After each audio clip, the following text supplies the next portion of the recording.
guys, this is Maria, and today I'll be talking with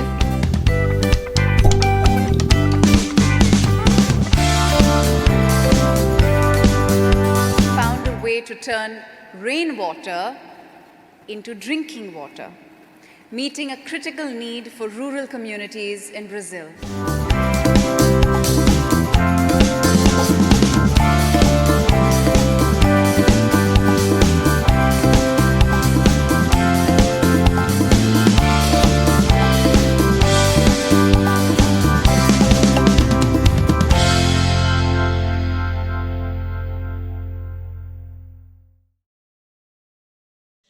Hello, Anna. I am super excited to talk to you today and learn more about your entire mission, how you created all these amazing ventures that you're running right now. And I'm just really curious to learn how it all started and how you got involved with the water sector. So maybe let's start from that. Hi Maria, it's really nice to talk to you today. As a child, I always liked science, and I was really curious and had the dream to become a scientist once I grew up. And when I was 15, I had an opportunity to participate to a prize called the Young Scientist Award. Then I thought that was the perfect opportunity for me to finally become a scientist. I'm a Brazilian. I live in the northwest of Brazil, where we have a really big problem with water scarcity. So I thought that was the perfect opportunity to try to solve this problem through technology. You must have had some amazing mentors along the way, since you were really young, and tackling this problem is something that a lot of people have also tried.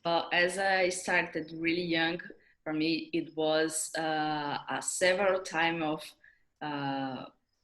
making errors, try to learn, and then do something correct finally.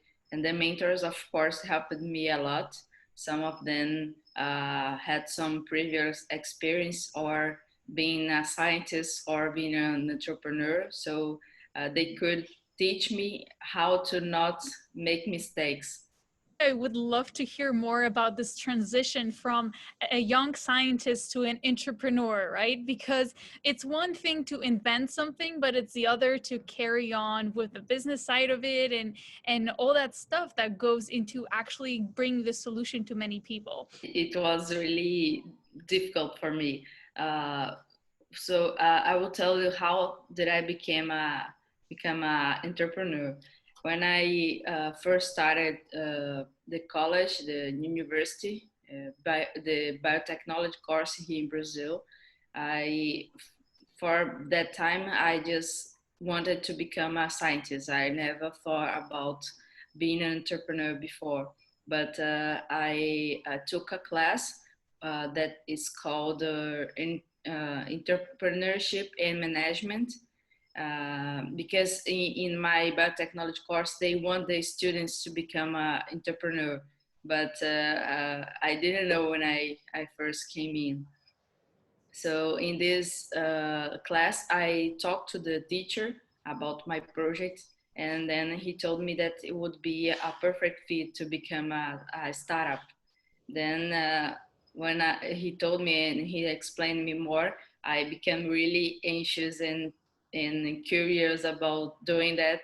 And I started to search for every kind of opportunity for entrepreneurs, like incubation, acceleration, and every event possible that I could join to learn more. And I'm still learning how to become a entrepreneur. It's a journey that you can't stop learning.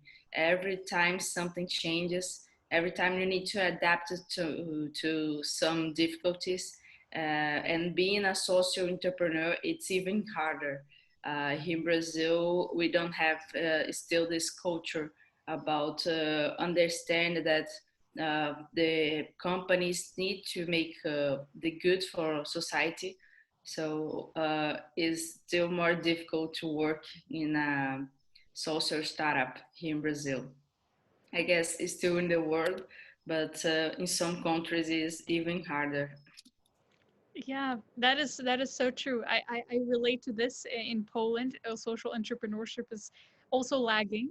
Um, so this is kind of fascinating because you must have had to, as you said, develop a lot of new skills. I'm curious, what was that one skill that really helped you the most to create impact um, for yourself, but for also your community? I have the perfect one that for me, it was a really big change in my personality. I always was a shy person. I didn't know how to talk too much to everyone. Even in English, for me, it's still a challenge, but I come so far about in advances. For me, the communication part was the biggest challenge I'd ever faced and the biggest change that I need to do in my personality. I will give you an example about how I was and how I became. In my first presentation as still a young scientist when I was 15, I started to talk and explain everything. I just memorize everything that I need to say before. And from the moment that I started, from the end, I was just holding the microphone, and the only thing that was moving was my mouth. I didn't move anything else. I was freezed, just talking like this and explain. And right now, I can move. I can do something more. This make me open so many doors, so many opportunities to. Still, I'm not a perfect speaker, but I if I compare what was I was before, it's completely different. Well, I must say, really congratulations because I've seen you've done a TEDx. I think it was in Portuguese, so I really didn't understand. But what was it about? It was in Portuguese. The TEDx was a really great opportunity. I always watched TED. I never thought I would give one someday. So it was really great. I need to prep to get some preparation because it's a completely different kind of uh, speak. And it was about Aqualuz, of course.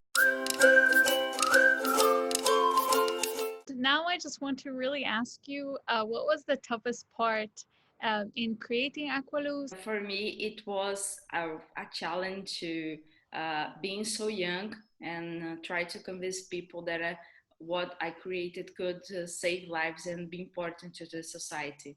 So before the Young Champions of the Earth Award, uh, uh, I guess I was almost nothing for here in Brazil and everywhere else.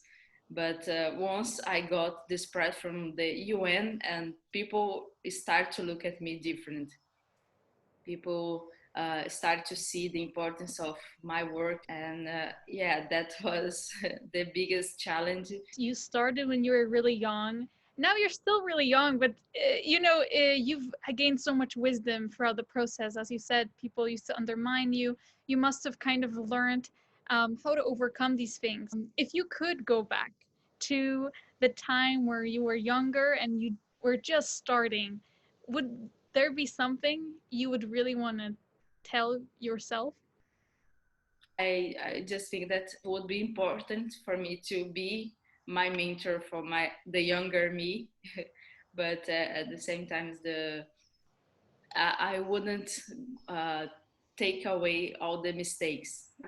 Those mistakes were important for me to learn and to know what way I shouldn't go. Is there any piece of advice that a mentor has given you that really changed the way you did things or your perspective? Yeah, for me, there are several of them, but maybe two that are most important. Most part of the time, I had a challenge to convince people that the work that I was doing was important.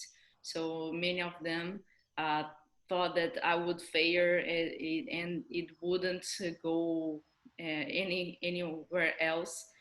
But some of my mentors told me to believe myself, and this was really important because even if I fail sometimes, I could use this to learn of the more about the process and not fail the other time. And the other thing that is really important, better done than perfect. So I put this in practice a lot. How did you translate this advice into your daily life?